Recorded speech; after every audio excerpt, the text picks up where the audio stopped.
UPDF সবসময় একটা গণতান্ত্রিক শাসন ব্যবস্থার প্রতি শ্রদ্ধাশীল। ইউপিডিএফ 1998 সালের 26 ডিসেম্বর প্রতিষ্ঠা হয়। এরপর থেকে আমরা পার্বত্য চট্টগ্রামে নিপীড়িত জাতি জনগণের রাজনৈতিক অধিকার প্রতিষ্ঠা সংগ্রামের মধ্যে দিয়ে এই 2024 যে অভ্যুত্থান, সে অভ্যুত্থানেও আমরা সক্রিয়ভাবে আমাদের দল সংগঠন অংশগ্রহণ করে। আমরা আমাদের সংগঠন গঠনের শুরু থেকে অন্যায়ের বিরুদ্ধে, নিপীড়নের বিরুদ্ধে, অত্যাচারের বিরুদ্ধে, যে অন্যায় শাসন পার্বত্যগ্রামের উপর চলছে তার অবসানের লক্ষ্যে আমরা এই বাংলাদেশ যেন সবার একটা বহুজাতির, বহুভাষার এবং একটা বৈচিত্র্যময় দেশ হিসেবে প্রতিষ্ঠা করা যায়, সে লক্ষ্যে আমরা সংগ্রাম চালিয়ে যাচ্ছি। বিগত ফ্যাসিস্ট সরকারের আমলে দেশের যত রাজনৈতিক সংগঠন আছে তারা যত না নিপীড়ন নির্যাতনের শিকার হয়েছিল, তার চাইতে আমাদের দল ইউনাইটেড পিপলস ডেমোক্রেটিক ফ্রন্ট অনেক বেশি তার শিকার আমরা হয়েছি। আমরা চেয়েছিলাম এই বাংলাদেশ একটা প্রকৃত গণতান্ত্রিক দেশ হোক।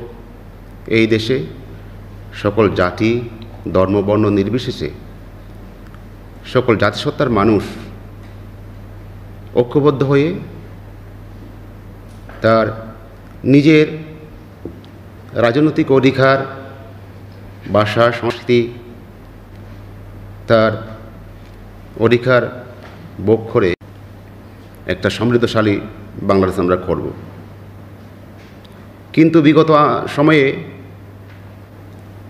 ইউপিডিএফের উপর যেভাবে দমনপীড়ন চালানো হয়েছিল, ইউপিডিএফ এক প্রকার যথেষ্ট তার প্রতি, সেই রেজিমের প্রতি প্রতিরোধ করে তোলার ক্ষেত্রে সক্রিয় ভূমিকা পালন করেছে। আপনারা জানেন, সর্বশেষ যে জাতীয় সংসদ নির্বাচনে পার্বত্য চট্টগ্রামের যে 27টি ভোট কেন্দ্রে শূন্য ভোটের মাধ্যমে প্রথম যে হাসিনা রেজিমের, যে ফ্যাসিস্ট হাসিনা রেজিমের পতনের সূচনা শুরু হয়। সেই রায় ছিল একটা গণরায়, যে রায়ের মাধ্যমে হাসিনার যে ফ্যাসিবাদী শাসনকে পার্বত্য চট্টগ্রামের জনগণ ইউপিডিএফের নেতৃত্বে তারা লাল কার্ড দেখিয়েছিল। সেই লাল কার্ড দেখানোর থেকে শুরু করে সর্বশেষ যে ব্যাপক ছাত্র জনতার যে প্রতিরোধের যে উত্থান হয়, সেই উত্থানের মধ্যে দিয়ে সর্বশেষ শেখ হাসিনাকে দেশ ছেড়ে পালাতে হয় অত্যন্ত খারাপ অবস্থায়। তো এই দিক থেকে আমরা মনে করি যে ইউপিডিএফ সবসময় একটা গণতান্ত্রিক শাসন ব্যবস্থার প্রতি শ্রদ্ধাশীল এবং একটা মানবিক কল্যাণকর রাষ্ট্র, অন্তর্ভুক্তিমূলক রাষ্ট্র ব্যবস্থা কায়েমের প্রতি সবসময় আমাদের লক্ষ্য ছিল।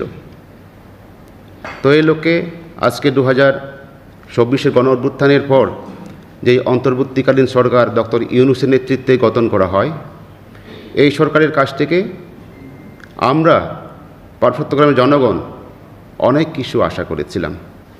আমরা ভেবেছিলাম অতীতে যে সমস্ত দমনপীড়ন আমাদের উপর চলে আসছিল অতীত থেকে, সেই দমনপীড়নের কিছুটা হলেও অবসান হবে এবং আমরা এই নতুন বাংলাদেশে আমাদের অধিকার, মর্যাদা নিয়ে আমরা পার্বত্য চট্টগ্রামে অনেকটা স্বস্তিতে ভালো অবস্থায় থাকতে পারব।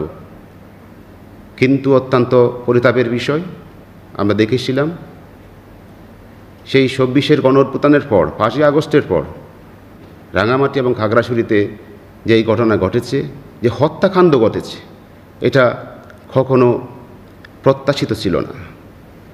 এই ঘটনার পর, রাঙামাটি খাগড়াছড়ি ঘটনার পর যে তদন্ত কমিটি গঠন করা হয়েছিল, সেই তদন্ত কমিটি আজ পর্যন্ত যারা সেই হত্যার সাথে জড়িত ছিল তার রিপোর্ট প্রকাশ করেনি, আমরা জানতে পারিনি।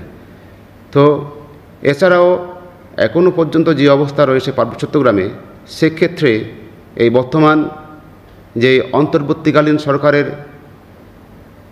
যে কার্যক্রম, এর প্রতি আমরা কিছুটা হতাশা ব্যক্ত করতেই পারি।